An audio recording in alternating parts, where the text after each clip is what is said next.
I'm Ray. Shall we go cruising? I guess you already cruised. You cruised like hours away to Vegas on vacation and ditched me. No, I'm just kidding. You're on vacation.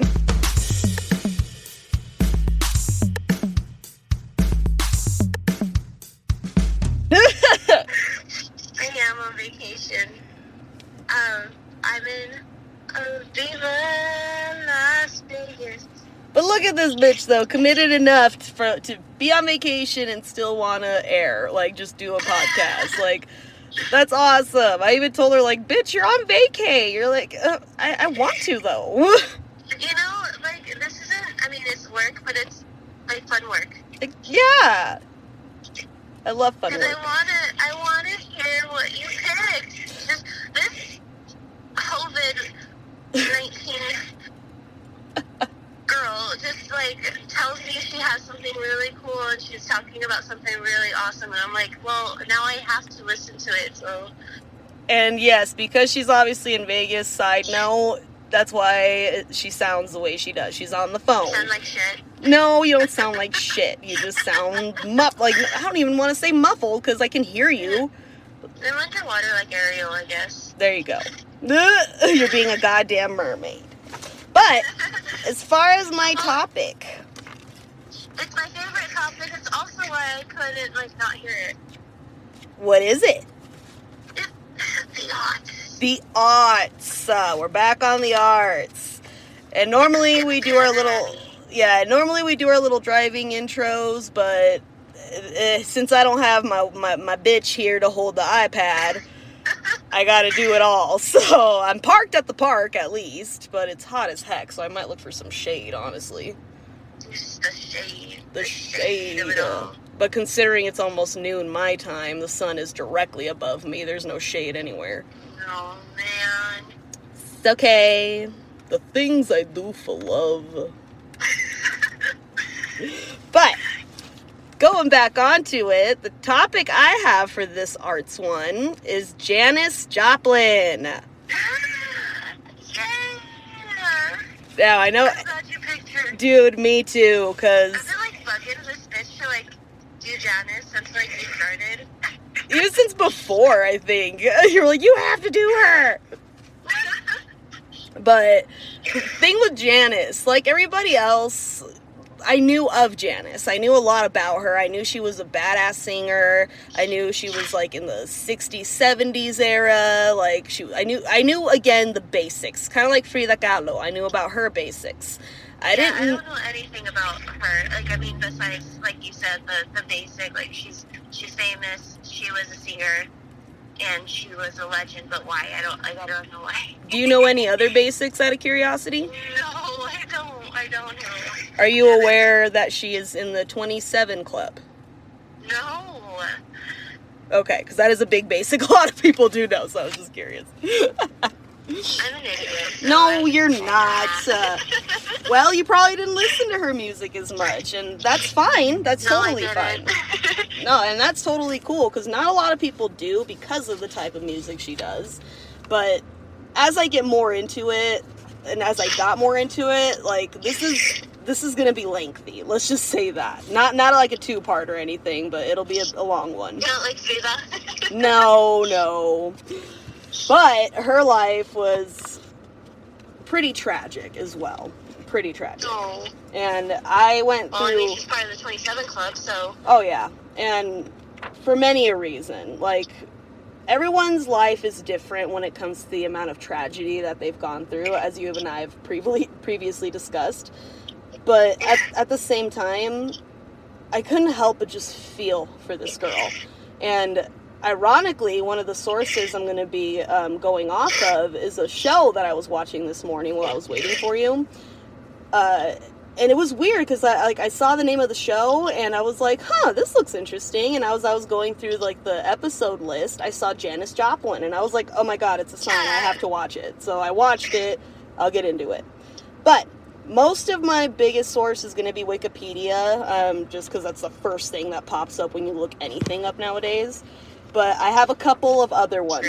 I didn't want to get too in depth with how many sources I could go, just because so many There's people... just unlimited sources that you can look at, I'm sure. Oh, yeah. And not only that, but so many people say different things that I didn't want to start getting information mixed up. But... yeah. Janis Joplin. She is known as American singer and songwriter, as well as obviously her powerful mezzo-soprano vocals and her electric stage presence. That's something, yeah, it's something a lot of people who know Janis or have seen her shows or even listened to her music, even on YouTube, dude.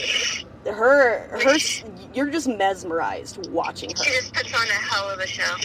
In a sense, and it's not like she's using a bunch of lights and stuff like that. It's not like the shows today where we're like, dang, that was such an awesome show. It's not like even that. It was just her. And again, this is like the 60s and 70s. They could only do so much. So your performance was literally your performance. And the musical genre that she focused on herself was psychedelic rock, soul, and blues, or like blues rock as some people called it. But she dabbled a lot with country. I mean, she had just like a mix of genres, which was kind of different back in the day, especially for a person of her skin color, which we'll also get into that a little bit. But Janis was born January 19th, 1943 in Port Arthur, Texas. And according to... She's a Capricorn. Oh yeah, she is a Capricorn, huh? Okay, no wonder why I like her so much. Sorry, side note, I had an update with the Frida Kahlo one. Oh, yeah! We said that she was like a Cancer or whatever. That's so wrong. She's a Gemini. We were mistaken. And like, it makes so much sense as to the two Frida picture. So much. The two counterparts. The Geminis, the twins. I've learned so much about Geminis just learning about Frida. Like, it's crazy. Anyway, I had to correct that because I was like, that's wrong, bitch. No, you're wrong. I'm glad you did. But anyway, continue. So she was again born in Port Arthur, Texas, and according to biography.com, Port Arthur was known for its connections to the oil industry to the point where it basically had a skyline just dotted with oil tanks and refineries. So it was an oil town. And as we know, and everybody knows, so this should not be a spoiler alert at this point, Janis Joplin did die October 4th, 1970 in Los Angeles, California. Again, we'll get into that. So with her early life, her parents were Dorothy Bonita East. She lived 1913 to 98, and she was a registrar at a business college.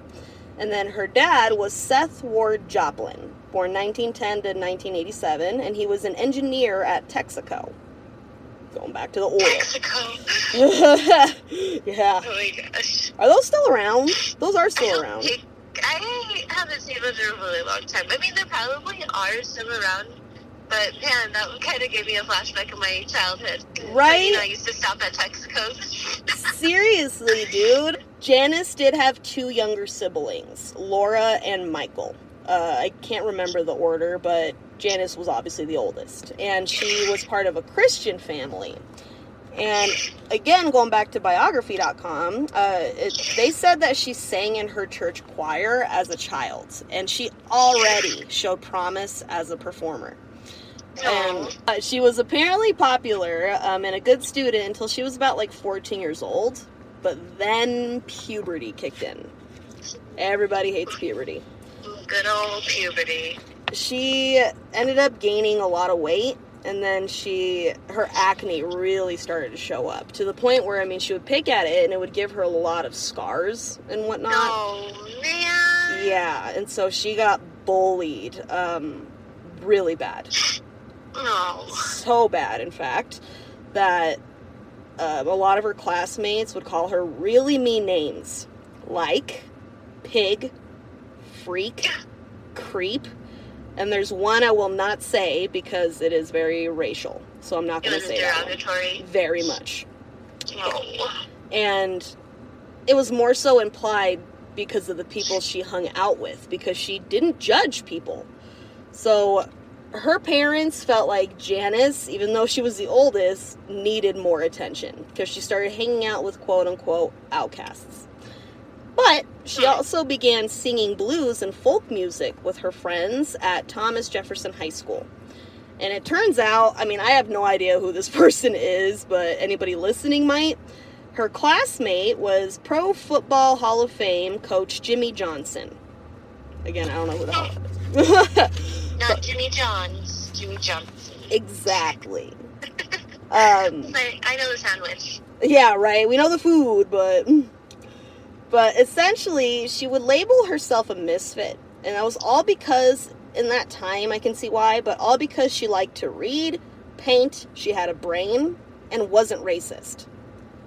That's why she considered herself a misfit.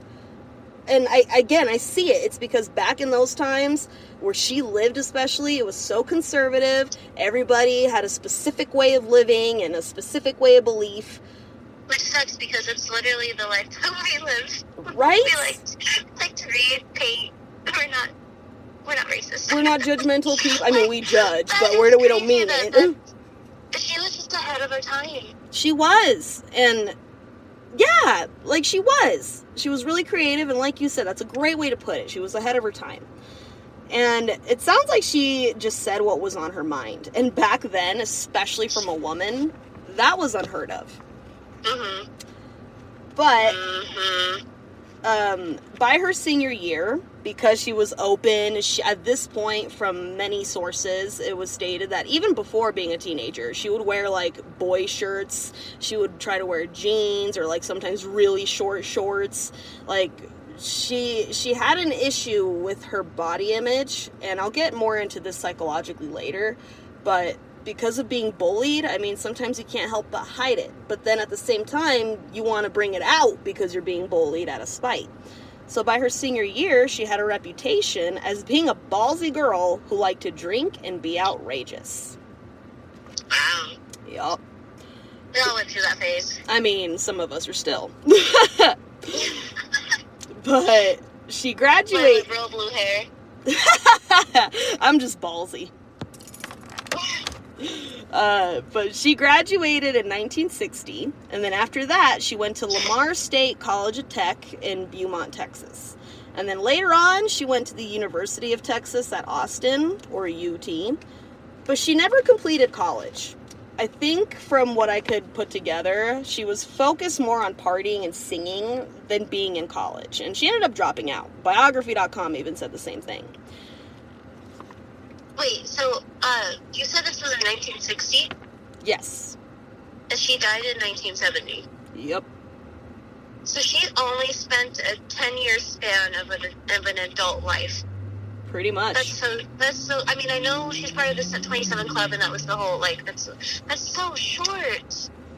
Right? And even though I knew that going into my research, the more I kept learning about her, I was like, she did all of this, and she was only 27. At that point, it hit me that much harder. Like, that's just mind-blowing to me. Like, oh, just wait. Just wait. I feel like I know I'm not doing nothing. No, you are, girl, because the thing with Janis, she kept going back and forth. So, while at the University of Texas, she performed with a folk trio known as the Walter Creek Boys at the time, and the campus newspaper, the Daily Texan, ran a little profile on her in an issue on July 27th, 1962. It was headlined, "She Dares to Be Different," and it stated, quote, "She goes barefooted when she feels like it, wears Levi's to class because they're more comfortable, and she carries her auto harp with her everywhere she goes so that in case she gets the urge to break into song, it will be handy. Her name, Janis Joplin." What an intro. Awesome. I feel like that was literally her introduction to the stage of life. Wow.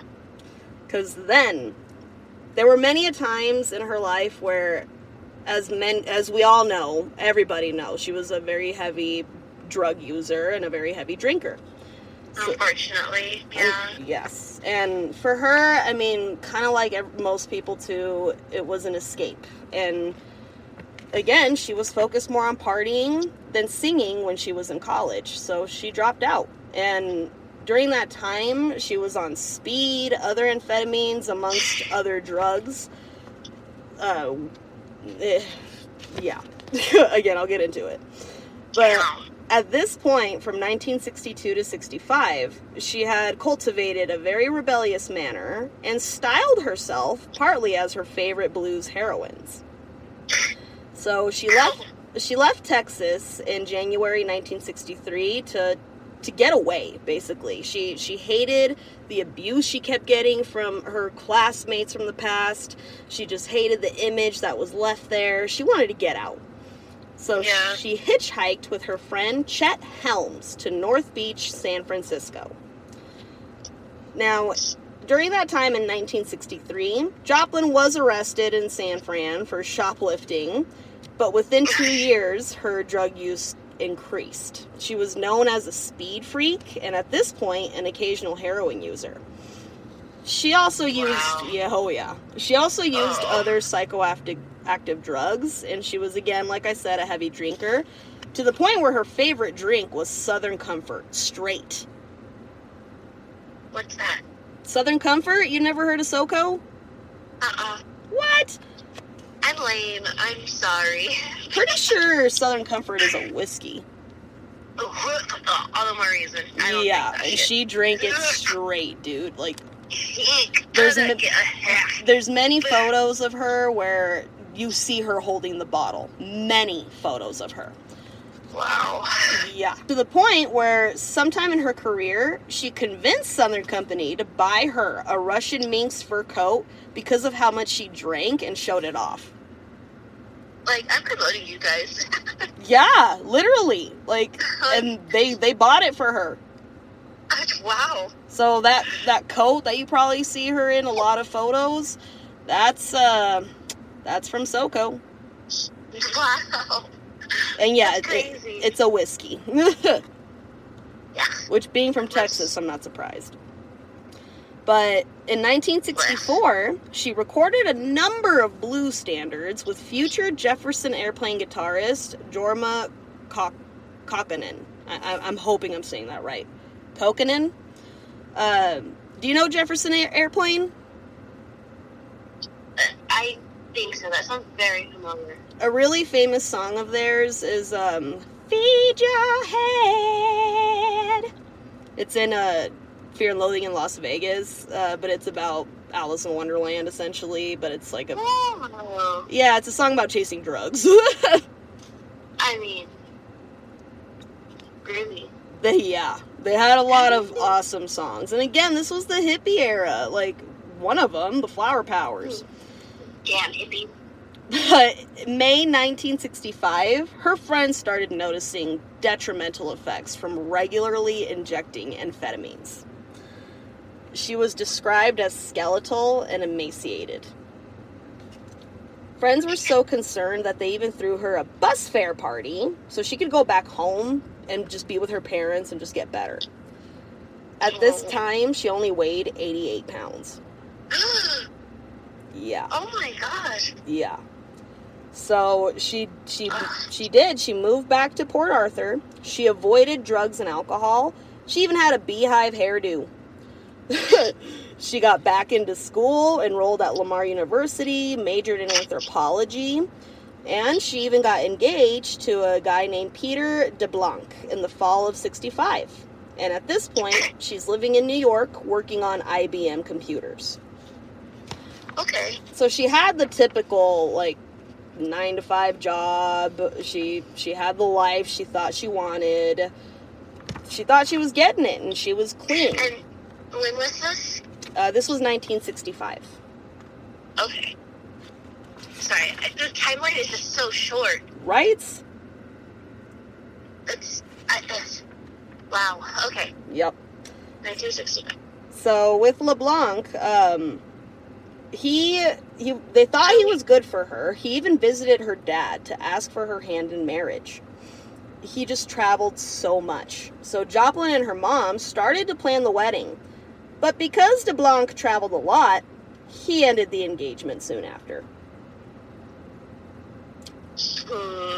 I kind of have a feeling he was probably sleeping. It was another woman. Oh, many, if not. Like, there had to have been. At that time, I'm sorry. Like, he was traveling. At least he ended it and didn't go through with it and cheated on her, like, left and right. I guess that's a valid point. We'll give him that. Yeah, that's it. Like, I know him. For all we know, he was probably really good. I don't know. But in 65 and 66, she started seeing a psychiatric social worker named Bernard Giarretano. And he said that Joplin was just baffled about still being a singer without relapsing. Because at this point, she had like a straight edge life. She still yearned to sing, though. She loved performing. She loved singing. That was her passion. That's all she wanted to do. But she knew she couldn't do that without drugs. And that's what she was afraid of. So he kept trying to reassure her that she didn't need narcotics to sing. And what I really liked about her sessions with him is that she brought an acoustic guitar to her sessions, and the staff in the building could hear her sing when she was talking to him. Oh. That's how much pain and just how much fear she was in, to where she had to get herself out of it without using drugs. She sang. She played music. That was her drug. That was what she wanted to pursue. But unfortunately, the other narcotics got in the way and gave her more of a craving.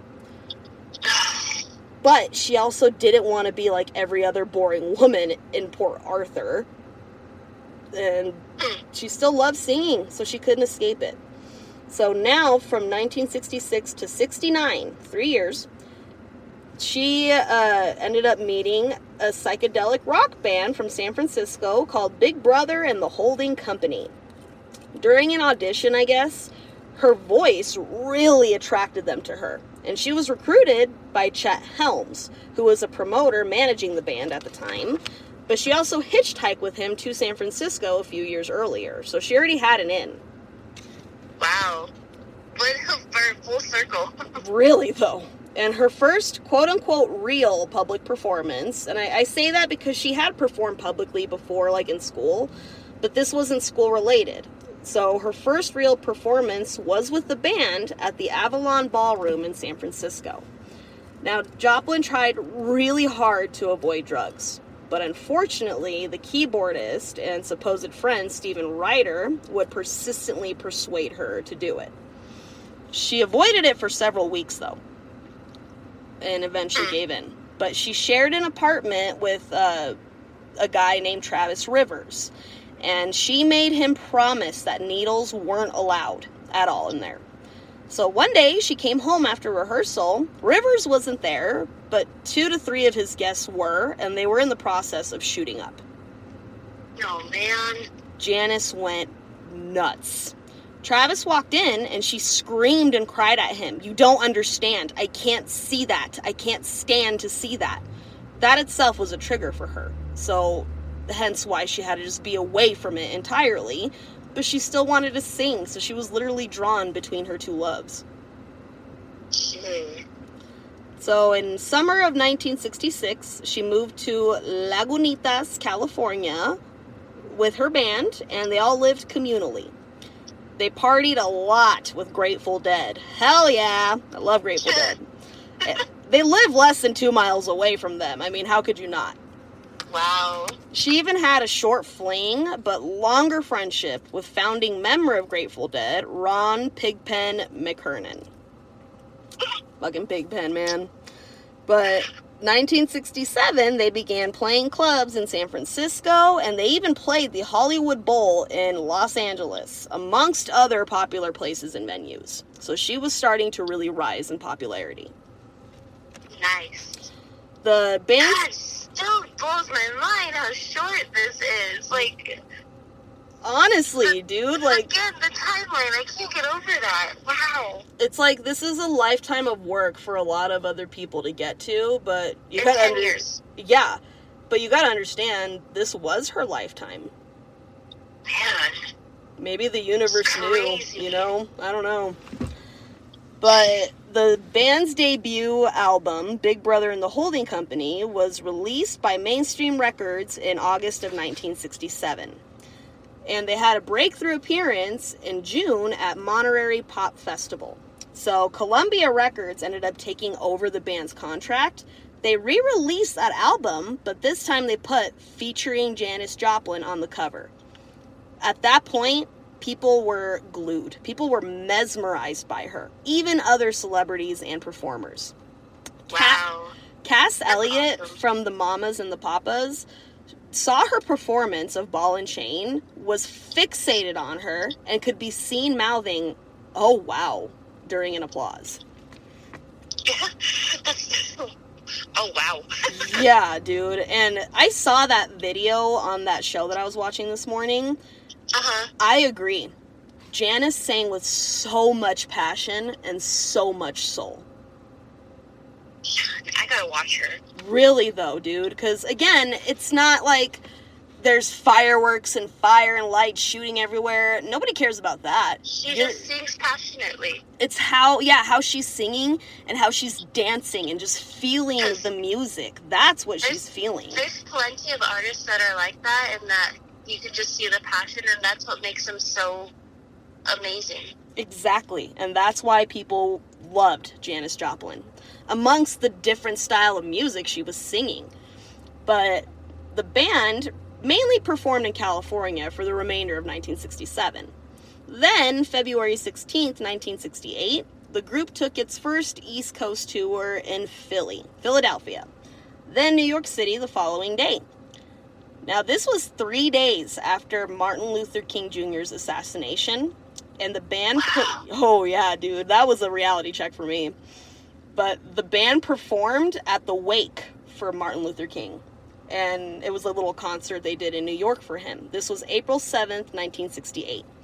I didn't know that. I didn't either, actually. But wow. She performed with Jimi Hendrix, Buddy Guy, Joni Mitchell, Richie Havens, Paul Butterfield, and Elvin Bishop. That's crazy. It was a big concert. So, July 31st, 1968, she made her first nationwide television appearance when the band performed on ABC's This Morning, hosted by Dick Cavey. Now, for some reason, though, the network wiped the videotape, but the audio still exists. I don't know what's up with that. Yeah, I don't know. Sus. Now, sometime in 68, the band was now Janis Joplin and the Big Brother and the Holding Company. It wasn't just Big Brother, it was Janis and Big Brother. So now, tensions came, and the band became a little resentful because of the media coverage generated to Janis specifically. They were jealous of her popularity. Pretty much. And Time magazine called Joplin, quote, probably the most powerful singer to emerge from the white rock movement. Wow. I'll kind of get more into the meaning of that quote, because one of her friends and, like, managers made a point with, you'll see where I'm going at, with the race part of it. But Richard Goldstein from Vogue magazine wrote in a 1968 issue that Joplin was, quote, the most staggering leading woman in rock. She slinks like tar, scowls like war, clutching the knees of a final stanza, begging it not to leave. Janis Joplin can sing the chic off any listener. Wow. Right? Like, every description I've read of her, I'm like, geez. And that itself felt passionate. But now her first major studio recording, Janis played a huge role in arranging, producing the songs, and this was the band's second album, Cheap Thrills. She started growing frustrated, though, because she was noticing that the band was sloppy. She was good, but she would have to keep singing the same song over and over and over when recording because the band just kept making mistakes, and they were being noticed. Wow. So now the Cheap Thrills album did have a raw quality. You can even hear a glass break in one of the songs and be swept away. It's called Turtle Blues. Yeah, and I mean, some people probably think that's intentional, but at that time, they didn't have special effects or special things to be able to take stuff out of songs. Like, if it was there, it was there. That's crazy. But the album reached number 1 8 weeks after it's released, and it stayed number 1 for 8 consecutive weeks. Jeez. Yeah, she sold over a million... What an accomplishment. Dude, she sold over 1 million copies the first month of the release. Wow. In a month. So, the last concert as a band was September 14th, 1968. It was a 3-night engagement at the Fillmore West, and the opening acts, believe it or not, were Chicago and Santana. Santana, I love Santana. Oh, yeah. And as told by Bill Graham, because a lot of people were saying that was the last concert of them as a band in general, she still toured with the band later that fall. So they weren't, like, mad or anything at each other. She just wanted to go solo at this point. So, they were moving in different directions. Well, I mean, like, her popularity, too. Her music was growing, her popularity was growing. She was growing. She had to part ways. And her last official performance with the band was December 1st, 1968. So this is now where we get into her solo career. And this would be 1969 to 1970. So only 2 years. Really, though. So only 2 years that she was... You're more baffled by the timeline. I am, because, like, she accomplished so much, and just so much of her popularity, and it was only 2 years of it. You know, like, when you talk about it, it sounds like she was, like, performing for a decade, but it was only 2. Really? You know what I mean? Like, she didn't have this whole legacy behind her. It was a very short-lived, but yet it was still very legendary. She definitely worked hard for the legacy she left behind today. That's just crazy to me. That's amazing. Now, after she split from the band, she formed a new backup group, the Cosmic Blues Band. Now, this included saxophonist Cornelius Snooky Flowers and the former Big Brother guitarist Sam Andrew. So she took one of them with her, it sounds like. Unfortunately, Joplin was now allegedly shooting at least $200 worth of heroin per day.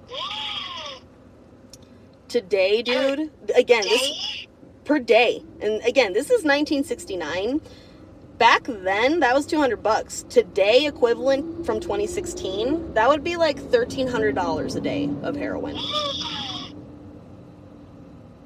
Oh my god. Yeah. It's terrible. Efforts were made to keep her clean, but, I mean, we know how that went. She still kept making record sales. She still kept doing the thing. So, in her mind, she's fine. Man. And that's how it gets. That's how it gets a lot of addicts, unfortunately. Like, you're still good. So, now, though... Now we get into Woodstock, because everybody knows, or should know, Janis Joplin was part of Woodstock. Oh, freaking Woodstock. Well, she appeared to the festival at approximately 2 a.m. on August 17th, which is a Sunday. And this was 1969. She thought this was going to be just a normal gig. Unbeknownst. Now... Saturday afternoon, they had to be flown by helicopter to the festival site from the motel she was staying at.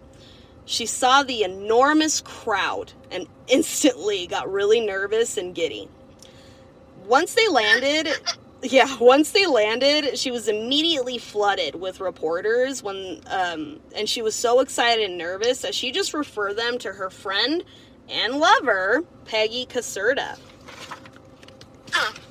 Oh yeah, she was not shy with men or women. So, Janis was eager to perform, but she kept getting delayed by the other bands ahead of her. Dude, she had a 10-hour wait. 10 hours? She waited 10 hours for her turn. Does it say, do you know who all went before her? Oh, it's so many people. Like, there were so many people at that concert. Like, you could probably look up the lineup by all means, but I wouldn't want to name them all right now. But she spent that time drinking and shooting heroin in a nearby tent. She finally got on stage around 2 a.m. And during the right, and then during her performance, her voice was slightly hoarse and wheezy, and she struggled to dance. But she pulled through. She engaged with the crowd. She would ask if they had everything, if they were staying stoned.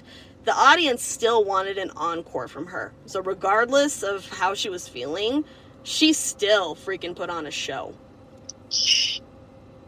And she stayed the rest crazy. Oh, dude, right? And she stayed the rest of the festival. But she was apparently unhappy with her performance, but still really happy being at the festival. So she was probably just really self-criticizing herself. I was going to say, I can see that, because I don't do that at all. And I am not hard on myself, so I wouldn't be disappointed either in myself. Yeah.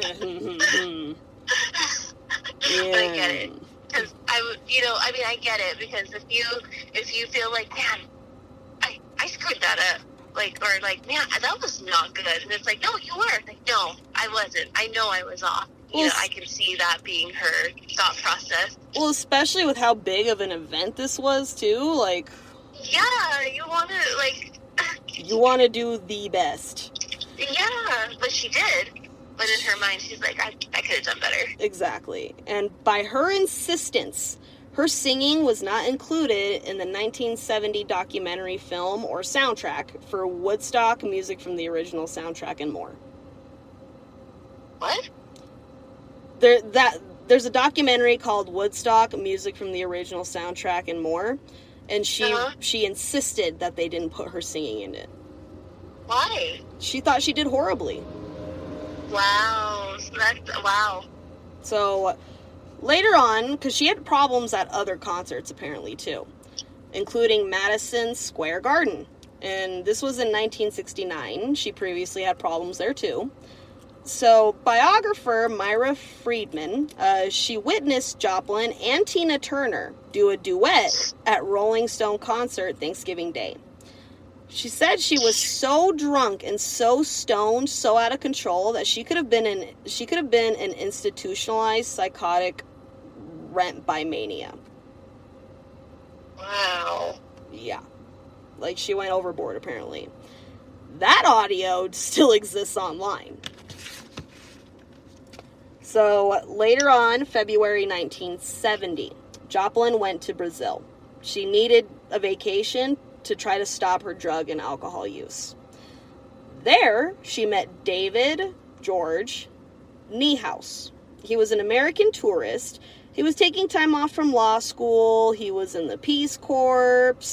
He was an all-around good guy. And he was not into drugs at all. And they, from what other people say, look like a healthy, happy couple. And from what that show that I was watching, it is called Autopsy. But after watching that show, somebody was saying that he cared about her so much that he took her deep into the jungle in Brazil to get her to stop drugs. So he helped her through her withdrawals. And that's huge, to watch somebody who is such a heavy addict and heroin like that, to watch them go through those painful withdrawals and just urges, but it's nowhere around them, so you just literally have to just stand there and help them. Yeah. And she eventually got back to the U.S., and she felt happy, she was sober, she felt healthy, and everything seemed good. Well, one day, Nicholas came home, and he saw her in bed, sleeping with Peggy, that one chick. Oh, man. But he left because he saw needles. So she clearly... Wow, so it wasn't even like the cheating, it was the drugs. Going back to the drugs. Yep. Now... Damn it, Janis. Yeah. Now, that was from the show, but Wikipedia states that he witnessed her shooting drugs at her new house in Larkspur. So either way, it was drug-related, but I'm going to believe the show because they interviewed some of her closest friends and, workers. So they know more than anybody. Man. But on top of the fact that that wasn't the only time she had been sleeping with Peggy, she was screwing around with Peggy because she was also a heroin addict. And she was refusing to take time off and travel with him for his work, because that's what he did too. He traveled a lot also. So she chose drugs. Oh, that's sad. Yeah. Now, around this time, she formed a new band called Main Squeeze that they eventually renamed Full Tilt Boogie Band. She did attend a high school reunion of hers on August 14th, 1970. It was apparently a very unhappy experience for her. I was gonna say, why would you do that? Well, if you hated high school so much, I wouldn't go. In her mind, she probably thought initially, now I can rub it into everyone's face and I'm famous. Yeah. But she ended up just criticizing the entire town of Port Arthur and all the classmates who humiliated her just a decade earlier. That was another reality check for me. It was only 10 years. Still crazy to me. Still crazy. Yeah. So, ironically, later on, because she was doing songs and writing songs for the album Pearl, which was in 1971, so it was released after her death. It was the biggest selling album of her career. Wow. But August of 1970, she continued a relationship with Seth Morgan. He was a 21-year-old UC Berkeley student, he was a coke dealer, and a future novelist. But they got engaged in early September. He felt excluded, though, during her rehearsals since he wasn't a musician. So he would chill at her Larkspur house instead, and she would go rehearse alone. But she was even renovating it, and I thought a fun fact about her, she wanted her carport shaped like a flying saucer. I love it. Now, the sad part, the concrete was poured the day before she died. Oh, man. So she couldn't even enjoy it.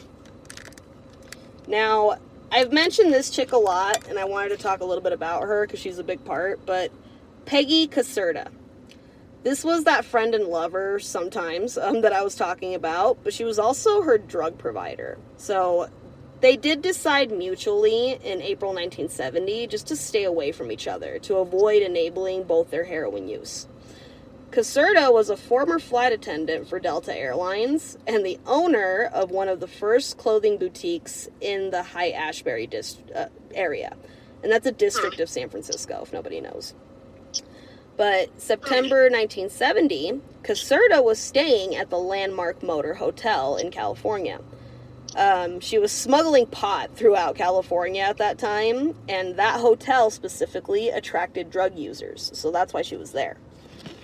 But neither of them knew that Janis was staying there too. So 2 weeks go by, and she still has no idea Caserta's there. She found out by running into a heroin dealer who was making a delivery there for Caserta.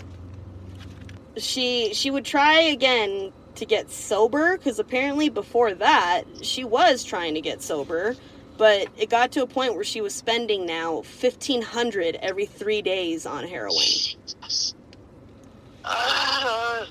Not only that, she had already OD'd on 6 different occasions.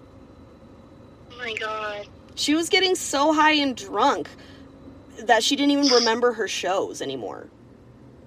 That's terrible. It's like, it's affecting what you love. Exactly. So, at this point, the hold heroin had on her just kept coming back. So just seeing that drug dealer was enough of a relapse for her. And she was trying really hard to quit, but the addiction had control completely over her. And one of her road managers in the show, he was being interviewed, and he even said that it's like an addiction demon telling you See, you can handle it. You just need a little taste. It's exactly what it is, a demon. Shit, man. Exactly. And there was even a psychologist. Her name is Dr. Linda Papadopoulos. It looks very Greek. I can't pronounce it. But she did a lot of insight as to why Janis was doing this to herself, basically. Why she was getting so high and why she was getting so drunk. And all of it, just from what I could tell, comes down to childhood trauma. From all the bullying, for example, that she had gone through. That's sad. Yeah. Oh, yeah. But it doesn't fix anything. Like, she was, again, sleeping around. She loved sex, dude. She was just needy, according to one of her band members. And, again, whether man or woman, she didn't care. She just loved it. But, unfortunately, like, bullying from high school wasn't the only thing. Like, in college, I guess, in 1962... a fraternity voted her the ugliest man on campus. That's why she hated her past so much, and why she didn't want to go back to Texas a lot of the times, and why she just wanted to leave. And that psychologist, Dr. Linda, she was saying that if you don't move past childhood trauma, it'll heavily seep into your adult life somehow. So it kills you. So it still affects you no matter how you repress it. You have to take care of it. Hence a lot of her actions with drugs and self-image and relationships. Very ironic that you picked this one. Right? And, well, on top of that, wow. She even said her alcohol acted as a defense for her demons. And heroin was the perfect escape drug. It's not, though. Oh, man. Yep. So now seeing that dealer, that was enough.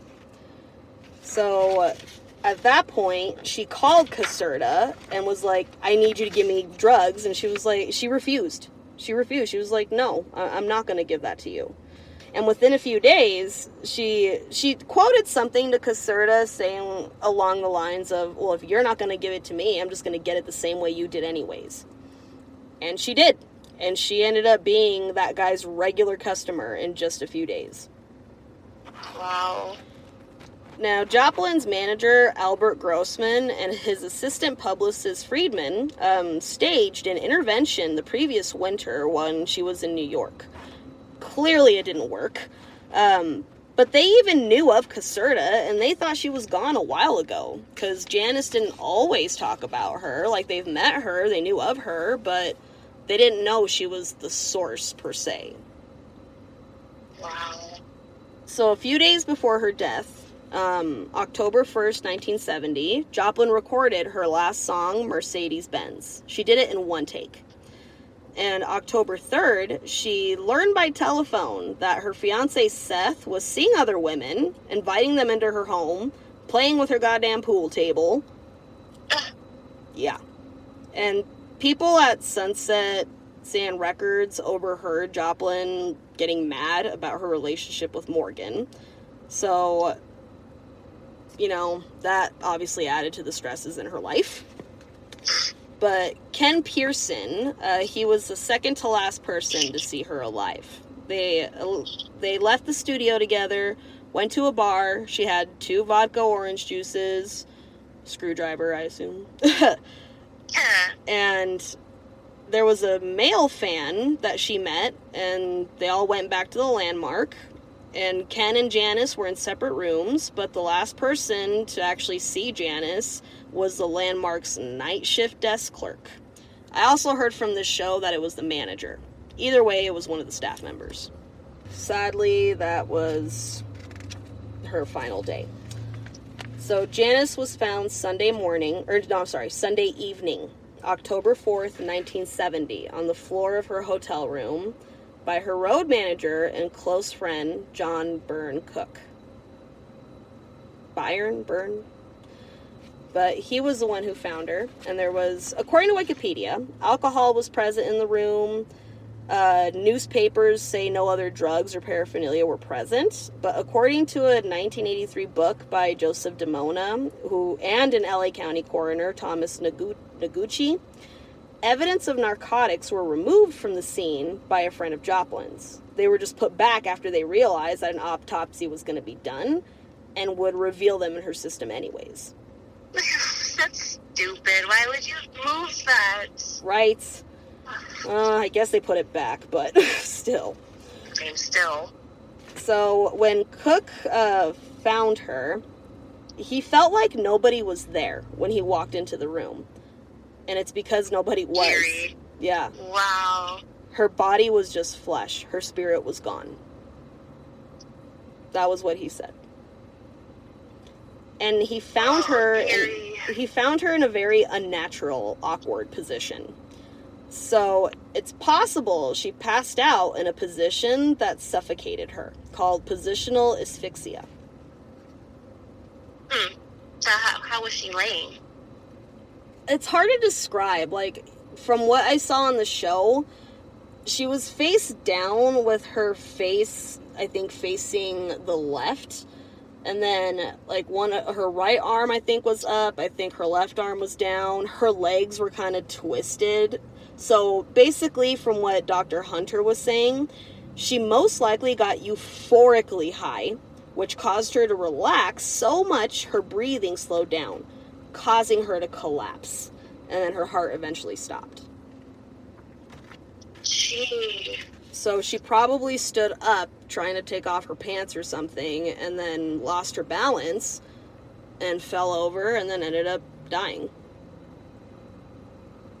Oh, man. Yeah.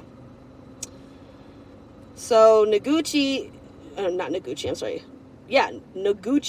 did the autopsy and determined the cause of death to be a heroin overdose, possibly compounded by alcohol. John Cook thinks she was given heroin that was more potent than what she'd gotten before. And since she wasn't doing it all the time anymore, she was getting clean and then doing it and then getting clean for several days and then doing it. But she's jacking up her body by doing that. Not only that, but her tolerance is going down.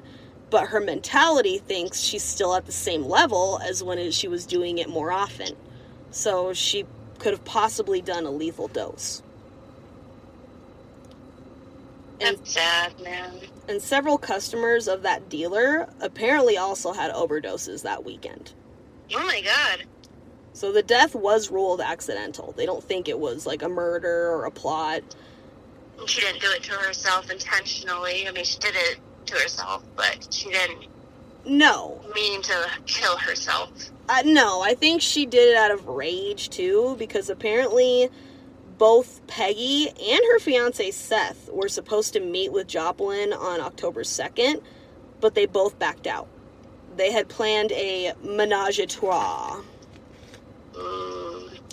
So, or a threesome, for those of you who don't know French. But, Caserta backed out when she learned that Morgan would be partaking. So she's like, hell no. And then Morgan, I guess, had other plans, so he backed out, thinking that she was just going to be with Caserta. Neither of them knew the other one had backed out. So Janis was all butthurt about it, and Caserta admitted to calling her later that Saturday night, but I guess Janis told the clerk at the desk not to accept calls after midnight. So Morgan did apparently talk to her on the phone within 24 hours of her death, but not much is known about the call in general, and her colleagues just noticed that she was mad after the call. They just got in another fight, sounds like. Exactly. So, let's see. Okay.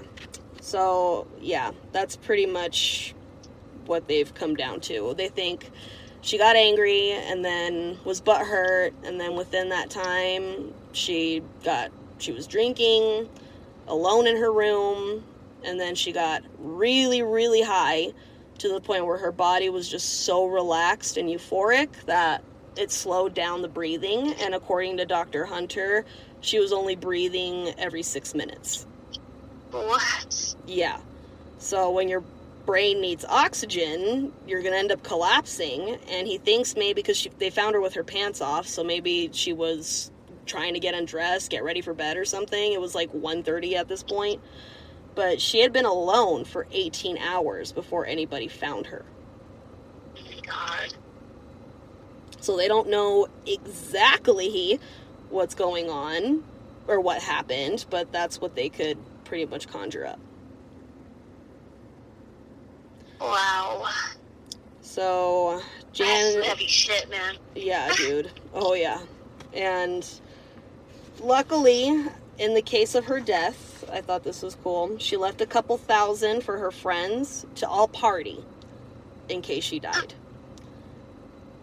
And Cook was saying, quote, excess was her motto.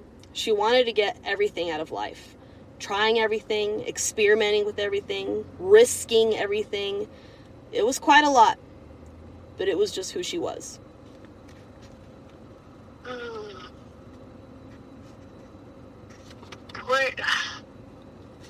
That's just crazy. Yeah, and so much in such a short time. So much. She was cremated at Pierce Brothers Westwood Village Memorial Park and Mortuary in Los Angeles, and her ashes were scattered from a plane into the Pacific Ocean. She was 27 years old.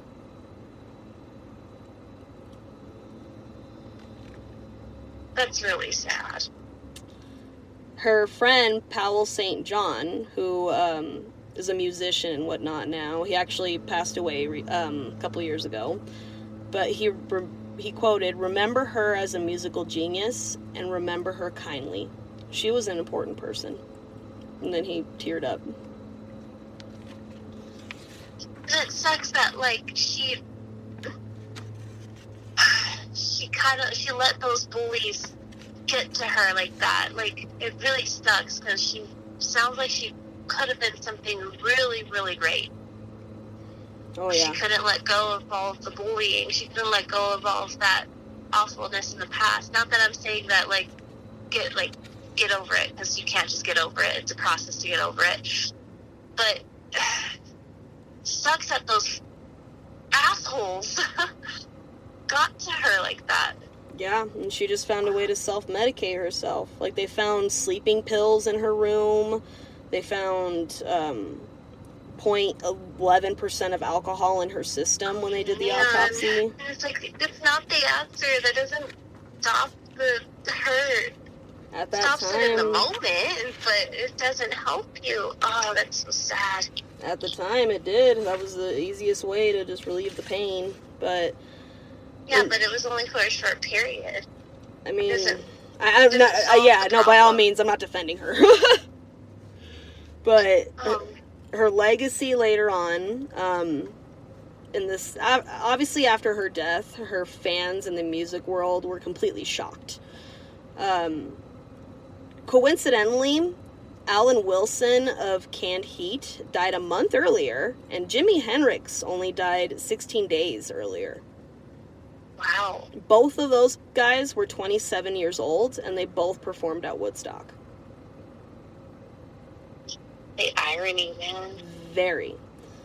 And as far as Caserta goes, she didn't get clean until way after Joplin's death. She survived a near-fatal OD in 95, and then in 2000, she appeared on 2020 on a segment about Joplin.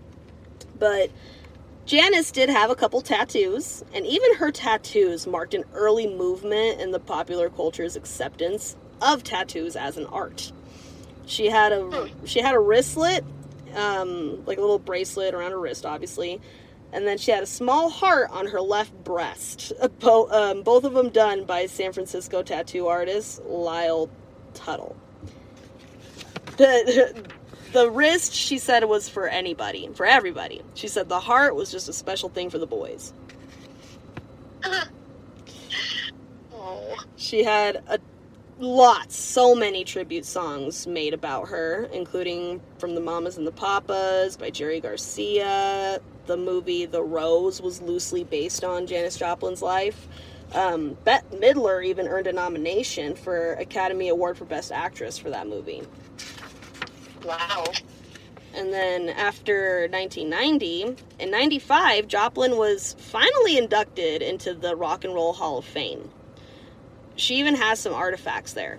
She has a scarf there, her necklaces, a psychedelically painted 1965 Porsche 356 Cabriolet. It's pretty awesome. Wow. Yeah, I saw it on the show. I was like, "Ooh, that is cool." Wow. And there's a sheet of LSD blotting paper designed by Robert Crumb, who was the designer of the Cheap Thrills cover. I thought that was interesting. But then in 2005, she received a Grammy Lifetime Achievement Award. And then in November 4th, 2013, she was awarded the 2,510th star on the Hollywood Walk of Fame. Wow. And I've seen her star. I mean, she's obviously made a huge influence on many singers. I've seen her star, and again, this was before me doing so much research on her, just because I loved her music, I loved her, I loved who she was. Like, I think I have a picture of her star, honestly, somewhere. Yeah, I'm pretty sure you do. That was neat. See? And her music is still being used to this day. Her song Crybaby is being featured in the new Miss Dior commercial with Natalie Portman. And then, in 2003, she was Rolling Stone's 122nd on their 500 greatest albums of all time. Like, she's a straight-up queen, dude. Wow. But that right there was the life of Janis Joplin. A tragic life, it sounds like. Jeez, man. Honestly, but she kicked ass. She said what she believed in. She was passionate about what she believed in, and she just wanted to be loved. That's all it was. She just wanted to be loved, and not necessarily by, hundreds of fans who just love her music. She wanted to be loved for who she was. She was, though. It sucks that she couldn't see it. She still is. Mm-hmm. So hopefully you guys enjoyed that story about Miss Janis. So we'll definitely put the links in the little show notes as far as where I got all these sources from. But you guys should definitely watch that show Autopsy, because it's pretty intense. You know what else you should watch? What? Let's Go Cruising podcast with Jill and Ray on YouTube. Yes, you should. You should like and subscribe it as well. Yes, and you should share with all your friends. And you should also look us up on Instagram at Let's Go Cruising Podcast. And again, it's Let's Go Cruising Podcast with Jill and Ray. Exactly. And you can email us at letsgocruisingpodcast@gmail.com. Come talk to us. Tell us what you think. Tell us who you find artistically brilliant. We'll talk about them. Let's do it. Love art.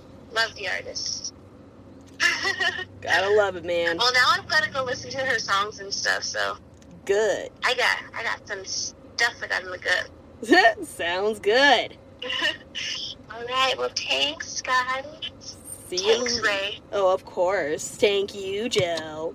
I guess I'll go bum it in Vegas some more. Alrighty, I guess. Okay. So let's go cruising back home then. Well, I guess you go cruise back home. I suppose. All right. Well, thanks, guys. Bye. Bye.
Oh, I forgot to mention, this is a big one. She actually had an abortion in 1968. Oh. And back at that time, it wasn't legal, so she would have had to have gone to Mexico and down... By who? Who knows? Like, this is just what they assume. And because they didn't have any other record of it. They just can tell, especially through her autopsy, that something had been done. They heard from other people and stuff. But going somewhere where it's already... You have to go out of the country for it. It probably wasn't done with pristine, precision, performance, whatever. Like, it wasn't done well. Yeah, most likely. And in 1968, January 1968, she was about to go on stage, and she collapsed from abdominal pain. And the doctor says that abdominal pain after an abortion is a horrible sign, likely of an infection. This bitch still performed, dude. Oh, man. And she told a friend later on that she regretted the abortion. And that was 3 years prior to her death, but it could have still jacked up her body enough that it made her weak. Who was the father? Oh, who knows? Man. Yeah. Oh, that's sad. Yeah. But Poor bitch. I wanted to mention that.